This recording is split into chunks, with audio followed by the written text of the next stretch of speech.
La dinámica de precios no es del día a día. La dinámica de precios es poneme el tipo de cambio en mil. ¿A dónde lo querés poner? ¿En 1100? ¿En 1000? Bueno, ponémelo meses. Porque si yo veo que durante una semana está en 1300 y en otra semana está en 1000, ¿yo qué hago como formador de precios? Voy a marcar en dónde. ¿Cuál es mi costo de reposición? ¿1000 o 1300? No sé. Y como no sé, ¿qué hago? Conductas precautorias, ¿sí? Conductas de alta inflación. Entonces, la discusión por eso te digo, hay que ver qué pasa en las próximas semanas, hacia dónde va, es, el gobierno, este régimen, ¿es un régimen en donde el gobierno logra mantener un tipo de cambio o tiene tiene alta volatilidad? Si tiene alta volatilidad, lógicamente va a tener los problemas que tuvo en la alta inflación, que es no poder bajar la inflación, porque las conductas precautorias sobre los costos de reposición son los que priman. Es decir, vos no vas a fijar a 1000 si vos no sabés si no va a estar en 1300. 1300, 30% de variación nominal es una barbaridad. Lo que estamos viendo ahora es cómo se empieza a acomodar la macro a ese nuevo régimen cambiario. ¿Qué significa eso, que se empieza a acomodar al régimen cambiario? Bueno, hay algunos que dicen, bueno, Argentina se tiene que acostumbrar a la flexibilidad cambiaria, ¿no? Entonces, sí, bueno, claro, acostumbrarse a la flexibilidad cambiaria, ¿en qué marco?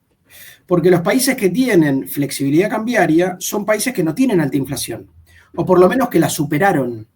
Ningún país puede controlar la inflación con flexibilidad cambiaria. Eso es como una de las reglas, si querés, de la macro de alta inflación.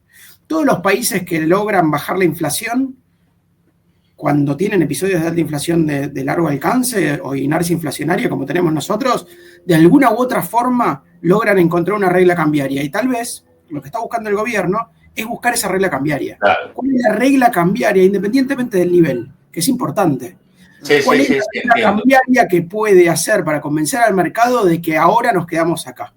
O que vamos a ir por acá. ¿Sí? Es decir, salir de la flexibilidad cambiaria y tratar de dar algún tipo de horizonte hacia adelante. Tal vez hasta las elecciones, ¿sí? Es lo más probable, que le dé mucho más la nafta que hasta las elecciones.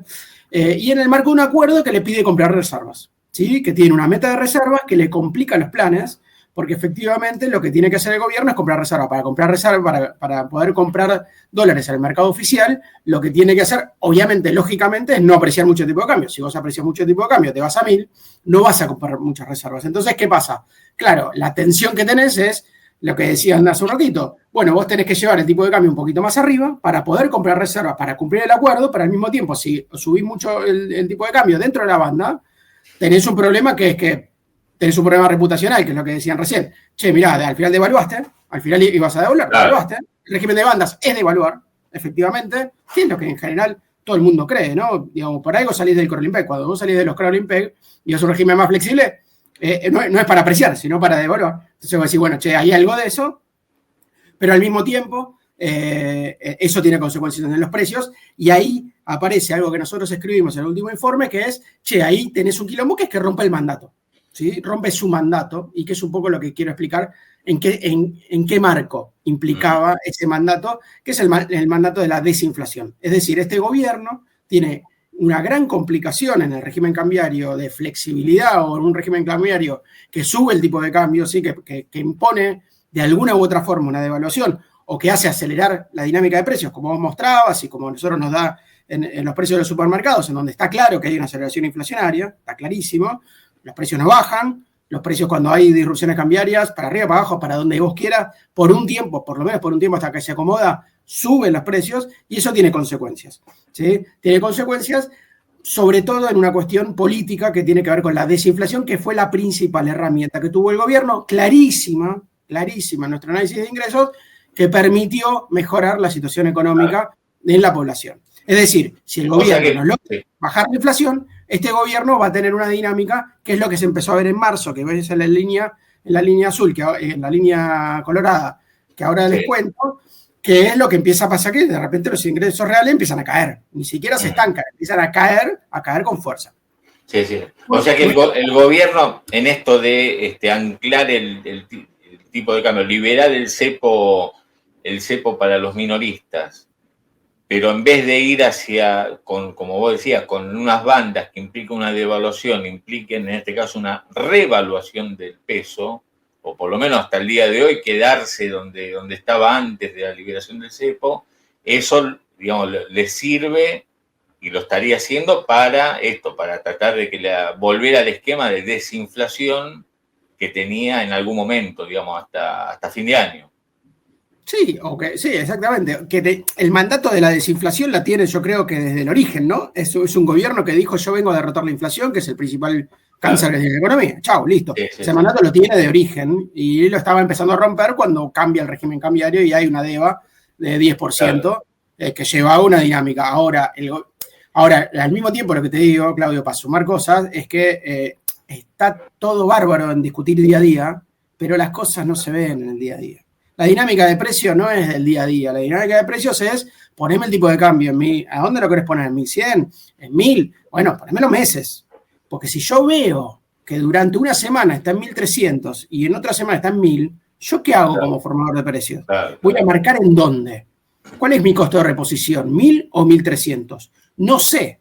Y como no sé, ¿qué hago? Conductas precautorias, ¿sí? Conductas de alta inflación. Entonces, la discusión por eso te digo, hay que ver qué pasa en las próximas semanas, hacia dónde va, es, el gobierno, este régimen, ¿es un régimen en donde el gobierno logra mantener un tipo de cambio o tiene alta volatilidad? Si tiene alta volatilidad, lógicamente va a tener los problemas que tuvo en la alta inflación, que es no poder bajar la inflación, porque las conductas precautorias sobre los costos de reposición son los que priman. Es decir, vos no vas a fijar a 1000 si vos no sabés si no va a estar en 1300. 1300, 30% de variación nominal es una barbaridad. Es decir, la banda es muy grande y el gobierno lo que está tratando de hacer, además de la disputa por el relato, etcétera, es lograr decir, bueno, vamos a ir por acá, vamos a estar por acá, volver a un esquema de más certidumbre. O sea, lo que tendría que hacer en todo caso es, si eligió ir a 1000, 1100, hoy es 1075 el mayorista, bueno, que lo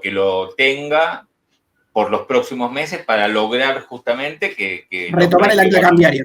Claro, está bien. Retomar el ancla cambiaria, que es lo que tuvo. ¿Sí? Mira, acá, antes de ir al tema de los salarios. Al final vamos a discutir de Macri, ¿verdad? George Martin, espera un poquito. Sí, pero bueno, la idea es un poco de todo, ¿no? Porque estamos con todos los temas. Sí. Pero acá George Martin, George Martin, yo le ponía a George Martin como el productor de los Beatles, ¿viste?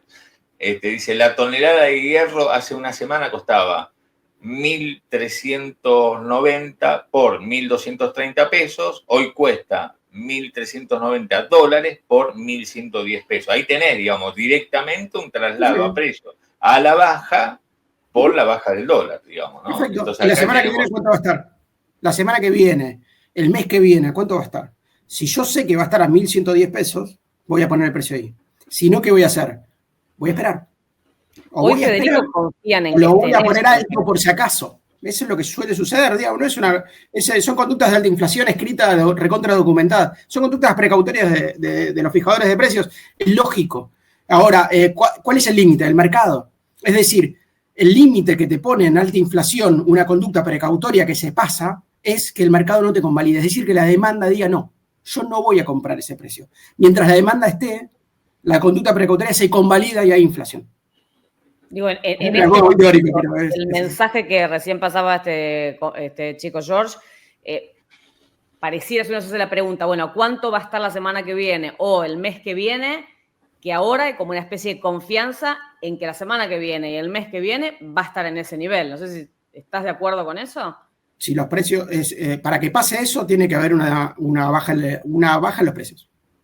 Está bien, pero digo el dólar. Él está calculando, 1.230 calculaba hace algunos días, hoy calcula por 1.100. El precio del dólar, hay una especie de acuerdo en el mercado que en el corto plazo confían en que va a seguir así y en que el objetivo del gobierno de tenerlo en la banda inferior puede cumplirse. Yo creo que está por verse. Yo creo que son pocos días y que hay que esperar y que el mercado lo que va a hacer es esperar. Efectivamente. Que fueron muy pocos días. Lo que pasa van pocos días. Lo que pasa con esto es que efectivamente genera un shock. A ver, si yo te digo, mira, ¿sabes que justo coincide con la alta estacionalidad del agro? Y puede ser que todas las semanas que tuvieron los exportadores retenidos los granos, ahora no les quedó otra que ponerlos en el mercado y se está aumentando la oferta, ¿sí? O tenés más oferta en el mercado y toda la corrida que tuviste hasta ahora se fumó. Entonces vos vas a tener algunas semanas en donde efectivamente se sostiene el precio bajo. Además de el posible efecto de convalidación del carry trade que decían ustedes. Perfecto. ¿Puede pasar eso? Sí, puede pasar. Che, ¿cómo se ve eso? Bueno, ¿cómo se ve? Espera unas semanas y lo vamos a ver. Vamos a ver si efectivamente sucede. ¿Sí? Si efectivamente es un efecto estacional, si cambió algo. Ahora, lo que yo te hago como pregunta es, che, ¿por qué el gobierno cambió el régimen cambiario si al final podía poner un tipo de cambio más bajo del que tenía? Es raro eso. ¿Cuál es la explicación de que el gobierno podía poner un tipo más bajo de lo que tenía y por eso cambió el régimen cambiario a un régimen flexible de 40% de banda? Es raro. ¿Sí? Ahí hay algo que como que no termina de cerrar. Entonces, bueno, la dinámica efectivamente de los mercados pueden ser muy cambiantes, pueden ser muy volátiles, sobre todo, de vuelta, insisto, si no hay una regla cambiaria explícita y clara, que es lo que no hay todavía, y que pasaron muy pocos días, y que efectivamente hay muchas decisiones de mercado para ver hacia dónde va. Claro, efectivamente, sí. Acá Maxi Moreno dice, al final es lo que decía Rea, es una economía monetaria, tenés que saber cuál es el precio del dólar, que es lo que vos decís, no, a largo plazo. Digamos, lo mejor que puede hacer el gobierno, entonces, según tu visión, es, y bueno, ya que eligió este camino, y mantenerlo un tiempo para lograr su objetivo, que es desaceleración inflacionaria. Después, yo lo que digo es que el gobierno tiene un mandato, ese mandato con las bandas empezó a entrar en crisis, efectivamente entró en crisis, hubo una aceleración inflacionaria y está buscando la regla cambiaria cuál es. Yo creo que una regla cambiaria más apreciada de lo que había va a tener grandes problemas de sostenibilidad y difícilmente llegar a las elecciones. ¿Sí? Difícilmente. No se sabe, nunca se sabe. Efectivamente, la dinámica de los mercados financieros es volátil y vos no lo sabés. Lo que sí sabemos es que más cerca de las elecciones es donde se pone más picante la cosa. Eso está bastante demostrado en Argentina. Con lo cual, ya falta un poco para las elecciones, todavía falta. Entonces, bueno, esperá. Recién estábamos en los primeros días del mercado, de cómo se está acomodando. Hay que esperar para entender bien cómo es la dinámica y cómo los flujos se acomodan. ¿Sí? Básicamente, el flujo de oferta y demanda de dólares se acomodan. Bueno, acá volvemos a nuestro trabajo. ¿Qué es lo que pasó? ¿Qué pasó con el salario? ¿Por qué digo que la desinflación fue la fuerza más poderosa que tuvo y no la dinámica salarial en sí? ¿Sí? No de la dinámica salarial en sí, sino la desinflación, lo más poderoso que tuvo el gobierno para mejorar ingresos. Porque efectivamente, cuando vos ves ese periodo de aumento de ingresos, que vos lo podés ver desde el segundo trimestre, ¿sí? Después de la crisis, después de ese enero, febrero, marzo, las líneas empiezan a estar todas parejitas y empiezan a subir, ¿sí? Con distintas dinámicas, pero empiezan a subir. Y vos ves que hay un periodo que vos lo ves bastante bien en la línea roja y la línea azul, sobre todo, en donde esas líneas empiezan a crecer menos, ¿sí? Hasta en el CIPA se ve en julio y agosto. ¿Sí? CIPA, que es el indicador amarillo.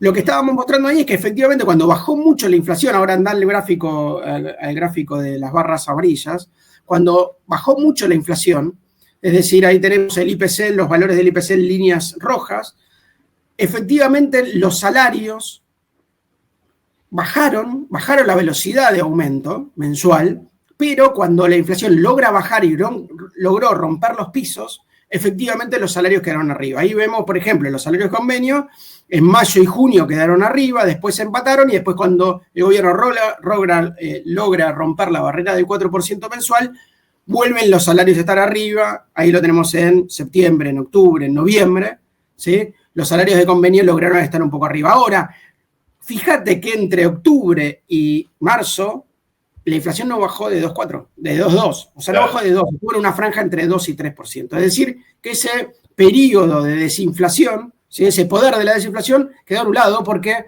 efectivamente hubo un piso en los aumentos de precios mensuales. ¿Y eso qué llevó? A que las paritarias, como tienen en promedio una dinámica trimestral que se fue estirando a lo largo del tiempo, lo que pasó es que, como vienen atados a los aumentos anteriores, ¿sí? Se negocian cada 3 meses. Si la inflación en ese momento es 6, dicen, bueno, vamos a negociar al 6 y la pauta salarial estaba en torno al 6, es decir, la inflación presente y presionaba un poquito para abajo. Suponete que negocian al 5 y los precios terminan siendo 4, ganan real.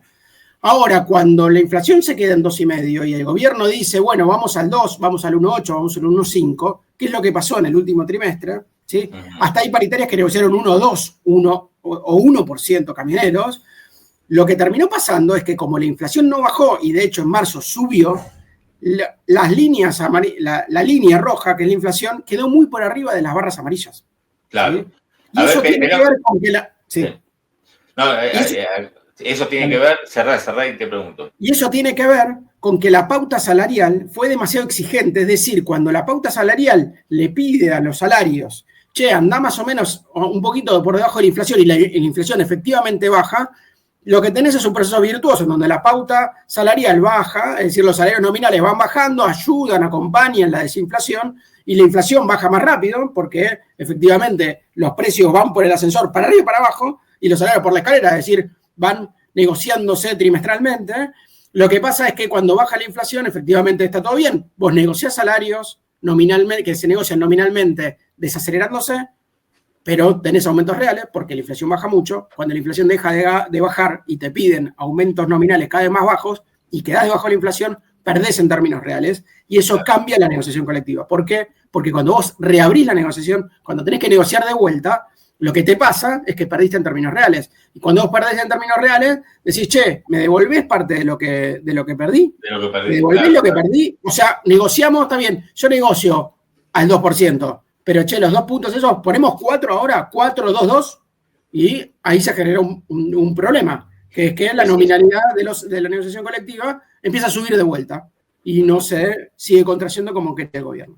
Claro, acá hay varios que dicen, che, lo que están contando es puro biribiri, dice Mariano, Alejo, dice, pero ¿de qué hablan? El índice de inflación es mentira, los salarios es todo chamullo, no salen del Excel.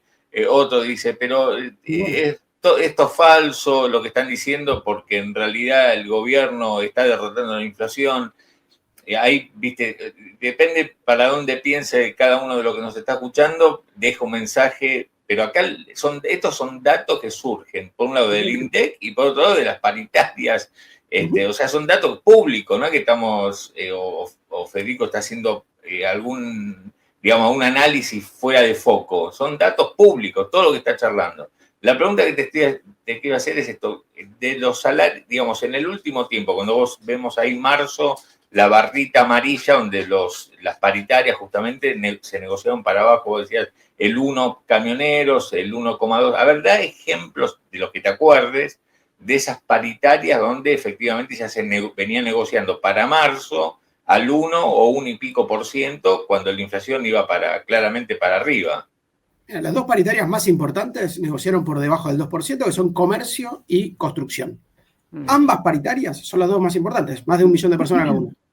Esas 2 paritarias están debajo del 2% hace 3 meses. Entonces, ¿qué te pasa? Che, mirá, hace 3 meses te da arriba de la inflación, arriba de 2% mensual, con lo cual hace 3 meses vienen perdiendo y reabren ahora, ¿sí? Reabren en abril, con lo cual estamos en abril. Con lo cual, esas paritarias, para tener aumentos en mayo, están negociando ahora. Y de hecho, lo ves en los medios, que hay negociaciones, la UOM le pasó lo mismo, negoció por debajo del 2%. Entonces, empezás a tener conflicto. De hecho, por primera vez, el paro de la CGT apareció el tema paritarias. Por primera vez, los otros paros fueron políticos, fueron relacionados con los cambios regulatorios, con la ley bases. Este es el único paro que dijo, che, problema de paritarias, homologaciones, etc. Ahí lo vemos con mucha claridad en los seguimientos de los 21 convenios. Cuando vos ves qué le pasó mensualmente a los salarios, de la base total de 21 convenios colectivos que nosotros seguimos, fíjate lo que era la dinámica en septiembre, octubre, noviembre, de los 21, 15, 13, 15, subían. ¿Sí? Tenían aumentos reales positivos. Y fíjate lo que es marzo, 20 tienen aumentos reales negativos. O sea, está cayendo el salario real en 20 de los 21 convenios, cuando hace 5 meses, 15 estaban ganando. ¿Sí? Claro, fíjate cómo se generaliza el despelote de la negociación colectiva. Vos decís, bueno, che, ¿cómo vienen las paritarias? No, algunos ganan, otros pierden. No, ahora pierden 20 de los 21. Pierden todo.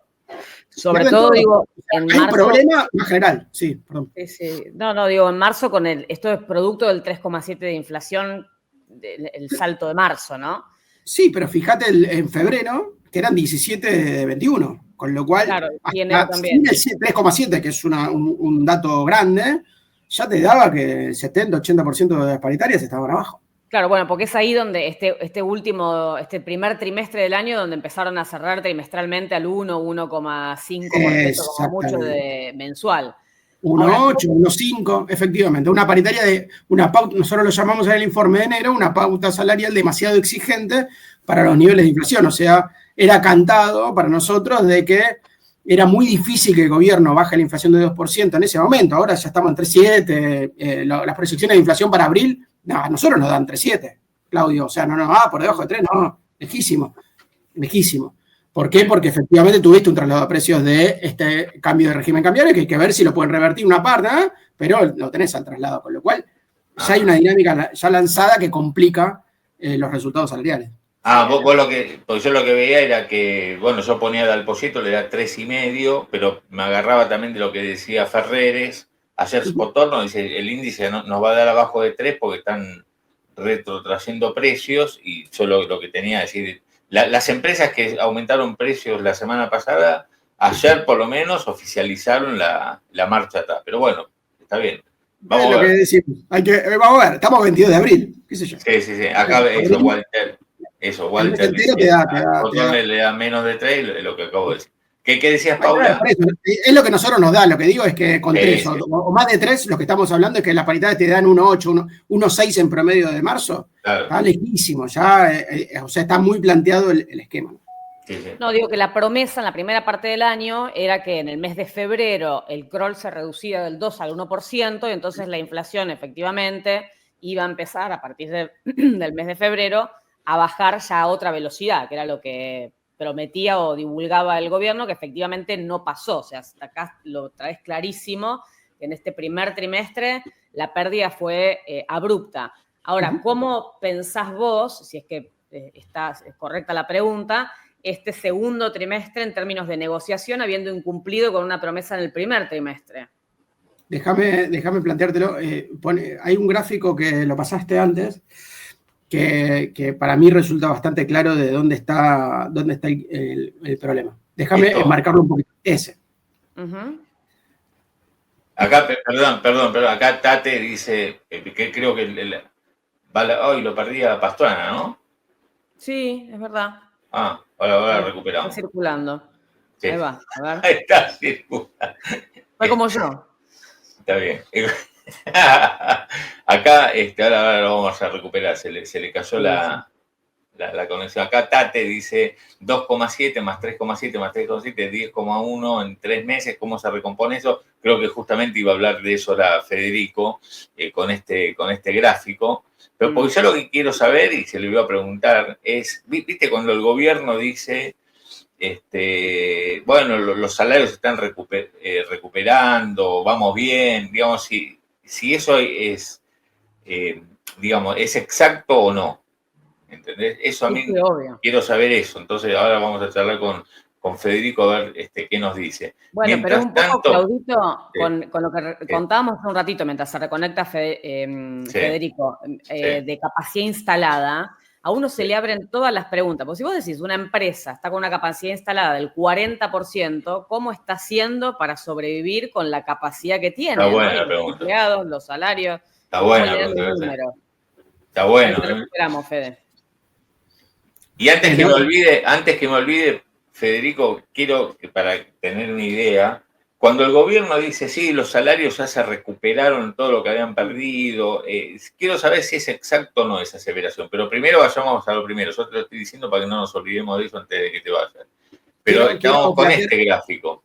Quiero enquilombar un poco, déjeme hacer un poco de quilombo. Dale. Hay paritarias que negocian cada 6 meses, hay paritarias que negocian cada 5 meses, hay paritarias que negocian todos los meses. ¿Pueden creer? Sí. No, lo de 6 no. Aceiteros. Aceiteros negocia 6 meses. 6 meses aceiteros. Gastronómicos negocian 5 meses. Bancarios 1. Un mes. Todos los meses ponen el IPC del mes anterior.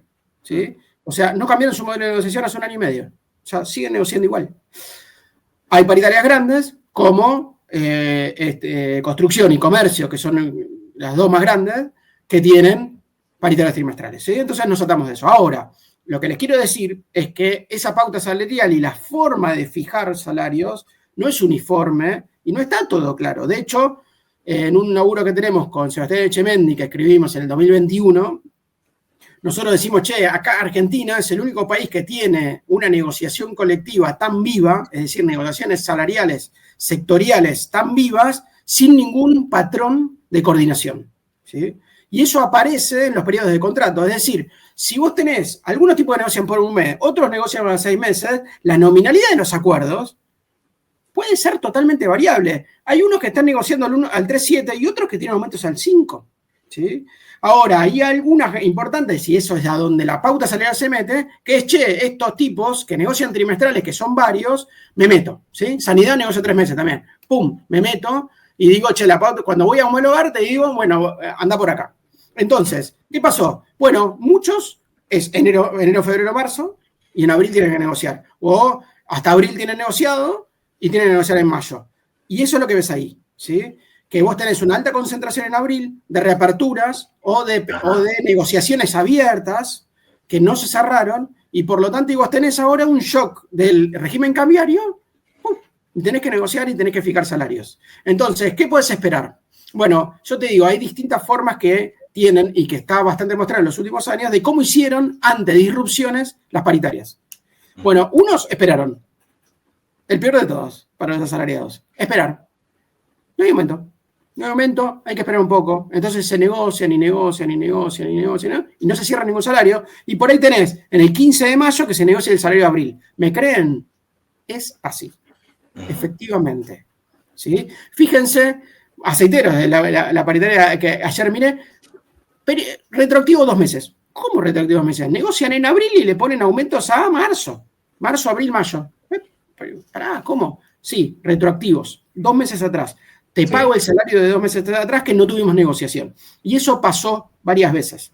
Es decir, por ahí hay periodos que no tenés negociación. Lo otro es, y que es la discusión más importante, creo que se viene, y que es a donde la pauta salarial se rompe, es decir, la pauta del, uno creería que una pauta del 1, del 1,5 es muy difícil de convalidar en un escenario como el actual. Es decir, que los grandes gremios digan, ok, los aumentos para adelante son 1, 1, 1, ¿sí? Supongamos 1% en mayo, 1% en julio, 1% en julio, ¿sí? O en abril, mayo, junio, 1, 1, 1, es difícil. ¿Qué suele pasar? Bueno, che, yo te doy, te pido que no superes, supongamos, el 2% y te doy un aumento compensatorio en el primer mes. O te pongo una suma fija para que compense. Entonces es una suma fija, y algunos metieron sumas fijas proporcionales. O es decir, esconder aumentos proporcionales dentro de la suma fija. Entonces negocian una suma fija que vos en los grandes medios decís, uy, mirá, negociaron 1, 1, 1, pero en realidad negociaron 3, 3, 3. Claro. Había pasado con camioneros eso. Eso, exactamente, y pasa seguido, ¿sí? Pasa seguido. De hecho, construcción tiene aumento de suma fija de 50 lucas, de 20 lucas, que los ponen para compensar ese aumento proporcional que no pueden. Entonces, hay distintas estrategias. Ahora, en un punto, la discusión es que yo lo que suelo decir es que la inflación se lleva puesto a los salarios. Es decir, lo que termina siendo lo central en una dinámica como esta, como es más rápida, y como la fijación de precios es más rápida que la fijación de salarios, porque es instantánea, es el número de inflación que termina dando. Claro. Es decir, si vos podés esperar, y pueden esperar las paritarias a que salga el número de inflación de abril, ¿sí? Sin tener aumentos en abril, y cuando salga tendrán que convalidar algún aumento. A mí me parece que tiene que ver mucho con, bueno, las tensiones que hay entre los gremios y sobre todo el gobierno, porque la verdad que las cámaras hoy yo no veo que estén muy plantadas en no querer dar aumentos, sino al revés. Dicen, bueno, mirá, sí, bueno, hay inflación y bueno, damos la inflación. Entonces, y ese es comportamiento bien de alta inflación, convalidar, inercia inflacionaria, dar la inflación que hay. Bueno, entonces es lógico, damos los salarios de la inflación que hay. El gobierno está muy preocupado en querer bajarla, entonces se mete, hace una pauta salarial, y ahí tenés una discusión fuerte de cómo va a venir. Y yo creo que esa discusión hoy es mucho más conflictiva de lo que era hace un tiempo. ¿Por qué? Porque efectivamente las últimas paritarias vos perdiste. Ahora, vamos al gráfico un segundo, el gráfico, el primero de todos, para que vean dónde está uno de los embrollos más grandes para entender la discusión salarial en los últimos meses. Fíjense que hay indicadores que dan para arriba, ¿sí? Que es el CIPA. Hay indicadores que dan estancado, que es el índice de salario del INDEC, y hay indicadores que dan que cae, ¿sí? O sea... El de las paritarias. Es el de las paritarias. Es que es un delirio. De hecho, cuando vos te pones a leer el informe oficial, dice que las paritarias caen. Pero, a ver, maravilloso. ¿Sí? Las paritarias caen. O sea, el indicador que hacemos nosotros, que es adelantado, que marzo no está todavía, que los indicadores oficiales vienen con más retraso, ¿sí? Nosotros adelantamos por tener acceso a las actas, las procesamos, tenemos una metodología para el seguimiento de estos 21 convenios y podemos anticiparnos. En ese, que vemos que cae, independientemente de eso, nosotros veíamos que diciembre, enero, febrero ya eran meses de diciembre de estancamiento, enero y febrero que caían. Sí, lo charlamos acá. Y decir, ¿cómo puede ser que esto conviva con un aumento de los salarios efectivos? ¿Sí? Con los salarios que efectivamente te da la base del CIPA, que son los salarios que efectivamente el promedio de los salarios del sector privado registrado. Espera, el CIPA entonces, el CIPA son los salarios que el Estado detecta que se pagaron de esa manera, digamos. Salarios en blanco. Son los salarios en blanco del sector privado, ¿sí? Salarios en blanco del sector privado, que salen del pago de las contribuciones patronales, ¿sí? Okay. Y aportes personales, ¿sí? Es la base esa, es un promedio de todo eso. Promedio de todo eso. Ese promedio de los salarios efectivos te daba que subía. Mientras que las paritarias te dan que caen y te dan el salario por puesto de trabajo del INDEC, te da que está estancado. ¿Qué significa esto? Vamos a bajar un poco y ver la parte metodológica. El salario de paritaria es claro, ¿no? Lo que negocian en la paritaria es una planilla, ¿sí? Es un salario que teóricamente cobraría un trabajador si trabaja esas horas exactamente, ¿sí? Un salario promedio teórico, ¿sí? Negociado. El salario por puesto de trabajo también es un salario teórico, ¿sí? Que hace el INDEC, que hace una encuesta a las empresas y les pregunta cuánto pagaron por este puesto de trabajo. Ahora, ese puesto de trabajo es un puesto de trabajo que tiene horas fijas, ¿sí? Que tiene horas fijas, que no tiene antigüedad, que no se consideran de antigüedad, no se consideran adicionales. En el salario del CIPA se considera todo eso. Es decir, es el salario que las empresas pagaron, ¿sí? Por contribuciones patronales y aportes personales. ¡Pim! Es el salario promedio que sale de esa base. Pero pasa que en el CIPA, me imagino que en el CIPA debe haber salarios que no están en las paritarias, digamos, pienso.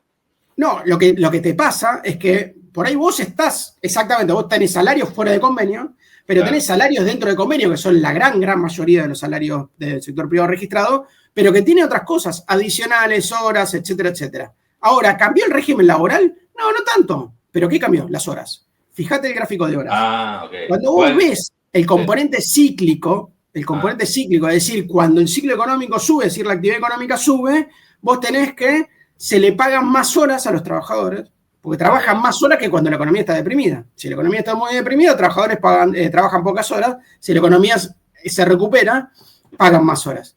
Poné el otro gráfico de horas, que es el que combina barras y líneas. Cuando vos ves la variación de horas, fíjate que esta es la variación interanual de las horas.